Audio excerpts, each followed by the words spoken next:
I'm not setting a place for you at the wedding, so this is goodbye. Right after landing at the airport, Harper, my sister-in-law, said this with a triumphant laugh. Today was Harper's wedding day in South Korea. I had come all the way to Korea with my husband and in-laws, but Harper's words were directed solely at me. What do you mean by that? I asked shaken, to which Harper replied bluntly, Why would I invite you to the ceremony? I didn't even book a hotel for you. Why don't you sleep outside or just go back home? My name is Ava. I'm 30 years old and I've been married to Joseph, who is the same age for a year. We met at a social drinking event after becoming working adults, hit it off, and soon started dating. We had our share of fights during our relationship, but my love for Joseph never waned, and I happily nodded yes when he proposed. After marrying, I started living with Joseph and his parents in their house. However, as soon as we started living together, I began to be treated horribly by Joseph and my in-laws. First off, I discovered that Joseph held male chauvinistic views. I had felt demeaned by him even when we were dating, which often led to arguments, but living together he stopped hiding his true nature. Hey, have you finished the chores? What are you lazing around for? It's a wife's job to take care of her husband and his family. Get to it. He'd often yell at me. Although he had chauvinistic views, he seemed to care about his family, treating his mother, Rachel, and his older sister Harper equally. The in-laws, too, looked at me coldly. Especially Rachel's bullying was severe. She's a housewife, but ever since I moved in, I've never seen her do any housework. She seemed opposed to our marriage from the start and constantly made snide remarks at me. Initially, it was just about the chores, but then she started complaining about my job too. You know, if you have time to work outside, why don't you do some housework? You should quit that hobby-like job that doesn't even bring in a decent income. Led by Rachel, the in-laws always said I should spend more time on housework than working outside. But I do my share of the chores diligently. I suspect Rachel knows this and just looks for excuses to criticize me. Really, what's so fun about being a piano teacher? It was clear from her attitude that she disliked even my job. I've been working as a piano teacher at a music school since graduating from university. The school is managed by someone else, and I'm an employee there. I've loved playing the piano since I was young and went to a music college. I once aspired to be a pianist, but realized early on that I lacked the talent, so I took my current job on the recommendation of a college professor. I love the atmosphere at the piano school and have built good relationships with students and their families. I enjoy teaching piano to children and feel more relaxed at work than at home. While we were dating, Joseph admired and supported my job, but that admiration is nowhere to be seen now.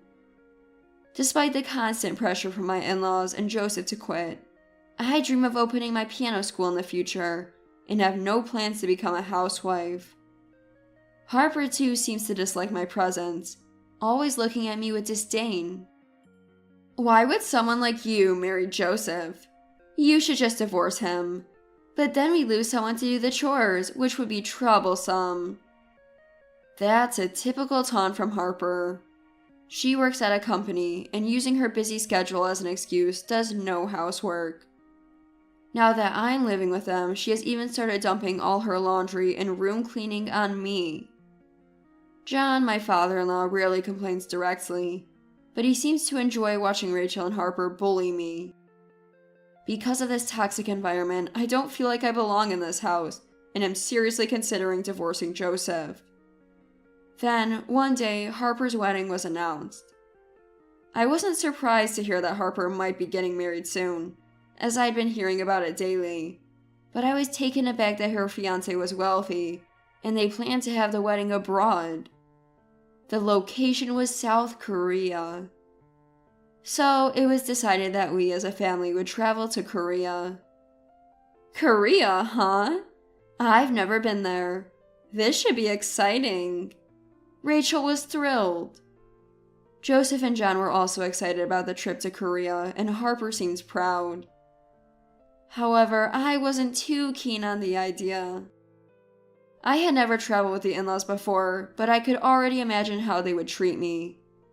Still, there was one thing about this ceremony I was looking forward to. So I tried not to think too much about the in-laws or Joseph and decided to attend the wedding with a positive attitude. On the day of departure, I was unsurprisingly made the in-laws' baggage handler. On the plane, while the in-laws and Joseph chatted happily, I was left out, feeling uncomfortable all the way to Korea. We had taken a night flight, so it was just before noon when we landed. The fresh air of a new place lifted my spirits as I stepped off the plane, but right after collecting our luggage, Harper hit me with something I never saw coming. "Thanks for handling the luggage. I didn't set a place for you at the wedding, so this is goodbye." I couldn't comprehend what I was hearing at first. Harper was laughing triumphantly, and the in-laws and Joseph were looking at me with disdainful smiles. "What do you mean?" I managed to ask, flustered. "Why would I invite someone like you to the ceremony? I didn't even book a hotel for you," Harper then said. I was so shocked that I couldn't speak. Joseph and the in-laws started laughing. As I bit my lip in frustration, Harper continued.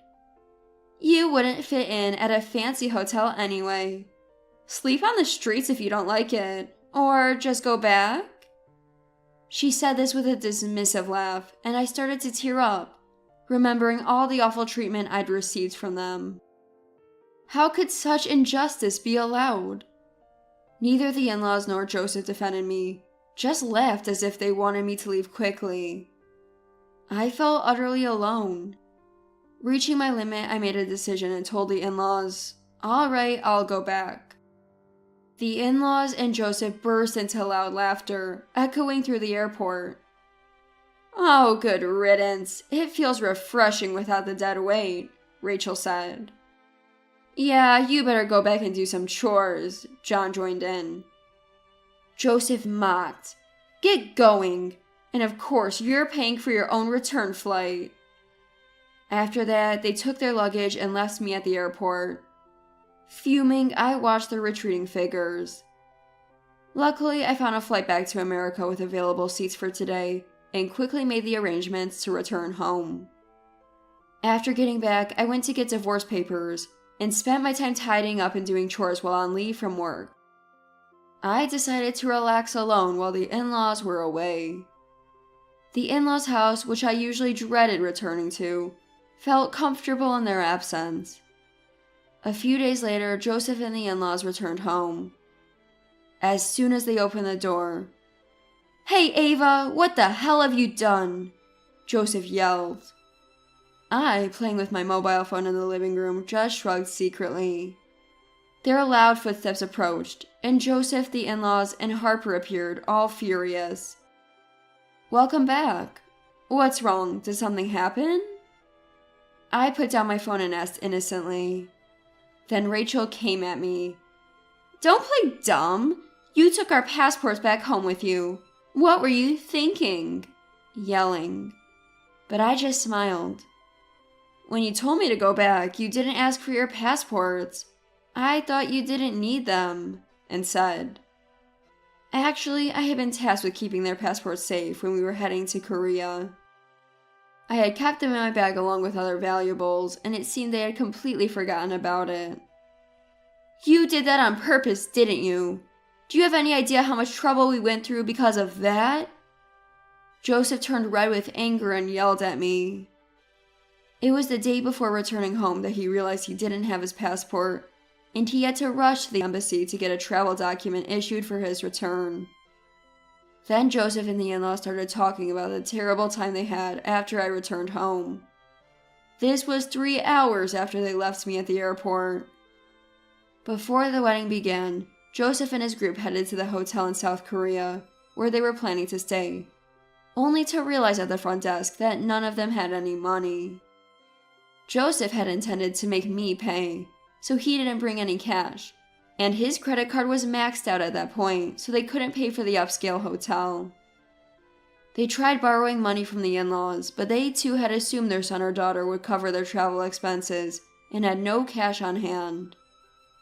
Panicking, Harper, who had arrived at the hotel earlier, decided to rely on her fiancé and his family. Descending to the front desk, Harper deeply apologized to her fiancé and his dad. "Please, Thomas, there's been a little mix-up, and my family's in trouble. Could you lend us some money?" Thomas, Harper's fiancé, cast a puzzled look at the apologizing Harper and Joseph's group. An uneasy tension began to brew between the in-laws and Thomas's family, and before Harper could explain, Thomas spoke up. However, what Thomas said was completely unexpected. "I've been wondering, why isn't Ava here?" "Ava? Who's Ava?" Harper and the others were confused. Thomas continued, "Ava is Layla's piano teacher. She's your sister-in-law, right, Harper?" She replied she would attend the ceremony, so why isn't she here? He said as he approached Harper. Layla is Thomas's 6-year-old daughter. As it turns out, Thomas has a history of divorce and a daughter, and she is one of my piano students. Layla started attending piano lessons this year, and I'm currently teaching her twice a week. So I already knew Thomas. Harper, Joseph, and the in-laws, learning this fact for the first time, were shocked and at a loss for words. "So it's like that. I didn't know." "Well, she fell ill suddenly and couldn't come." Harper stammered an excuse, but Thomas and his dad looked at her suspiciously. At that time, Layla was waiting in the hotel room with Thomas's mom. Thomas, doubting Harper's words. "That's strange. I didn't get any message about that. I'm quite close with Ava. She would have informed me if she couldn't make it," muttered. Then Harper, starting to panic. "She must have been too sick to contact anyone. But please, Thomas, my family can't stay at the hotel without your help. Could you lend us some money?" Changed the subject. Joseph and the in-laws also desperately pleaded with Thomas. After consulting with his dad, Thomas said, "You're hiding something about Ava. Tell me the truth and I'll lend your family the money." So Harper and Joseph reluctantly began to explain. Thomas and his dad were obviously upset about hearing the full story, but it was too late to cancel the wedding. With 3 cash-strapped people, the only solution was for Joseph and the in-laws to use their wedding gifts to cover the travel expenses. However, even though the wedding went on, the atmosphere remained tense, and Joseph's group had a very uncomfortable time in South Korea. "Why did you keep quiet about Thomas and his daughter?" Harper, trembling with anger, confronted me. "How could you embarrass us like this? This happened because you hid the fact that you knew Thomas and his family." Shouting in a high-pitched voice, Harper accused me.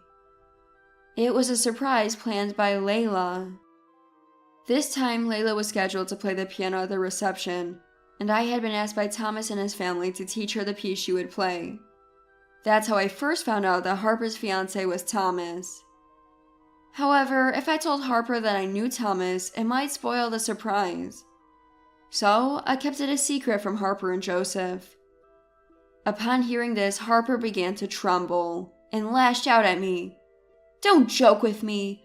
What if your actions cause a divorce? I was looked down upon by his family throughout the ceremony." Then, "If he mentions divorce, I'll never forgive you. This is my chance to marry into wealth," she screamed further. "Did you marry Thomas for his money?" I asked calmly. Emotionally charged, Harper started spilling her own schemes even though I hadn't asked. She had always desired to marry a wealthy man, but never found the right match. Attending parties, she couldn't find a good match due to her high standards. So Harper began targeting men who were rich but had a history of divorce or children. She started dating Thomas and managed to marry him. Knowing her true nature, I guess she must have hidden it well from Thomas. If I ask for a little money, he immediately gives it to me. Where else can you find such a good man?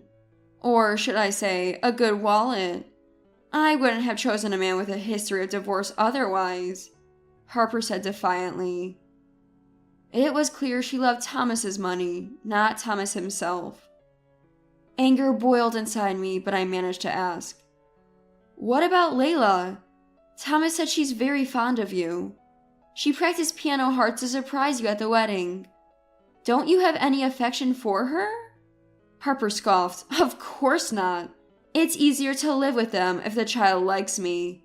But let me be clear, I never intended to become a mother to that child. Harper revealed her contempt for Thomas and his family, showing no interest in Layla. Despite Layla's effort to surprise Harper with her piano practice, Harper mocked her. I reached my limit of anger, shook off Harper's hand, and showed her my mobile phone. What? What is this?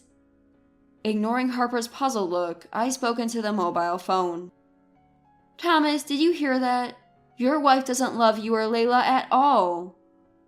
Harper's face turned pale. What? You can't be serious. Actually, my mobile phone was on a call and in speaker mode. The call was with Thomas, who had been listening to the entire conversation. Wait, since when? Since you all returned home, I replied. Harper was speechless, and Joseph and the in-laws were also flustered. Thank you, Ava. That's enough. Thomas's voice came from the phone. Thomas, it's not what it seems. Harper, sweating profusely, started to make excuses. But Thomas sighed deeply and replied in disappointment. That's enough. I know you were only after my wallet and have no love for Layla. I'm disillusioned. I can't live with you anymore. And then Thomas demanded a divorce. I'll make sure to tell my parents about this incident. You don't need to come back to this house anymore. Neither you nor your parents should ever involve themselves with us again. Thomas said firmly, then thanked me and ended the call. I shrugged my shoulders and put the mobile phone in my pocket. Looking at Harper, she muttered in disbelief. My money! And collapsed on the floor. Prioritizing money even in such a time, I was beyond words. Turning away from a dejected Harper, I glared at Joseph. I'm divorcing you too. I've already got the divorce papers and I've signed them. I've packed my things while you were away and plan to leave immediately. I'm not going to continue being a servant for you. Reacting first to my words was Rachel. Wait a minute. Who's going to do the housework if you leave? I won't allow a divorce just because it suits you. That's right.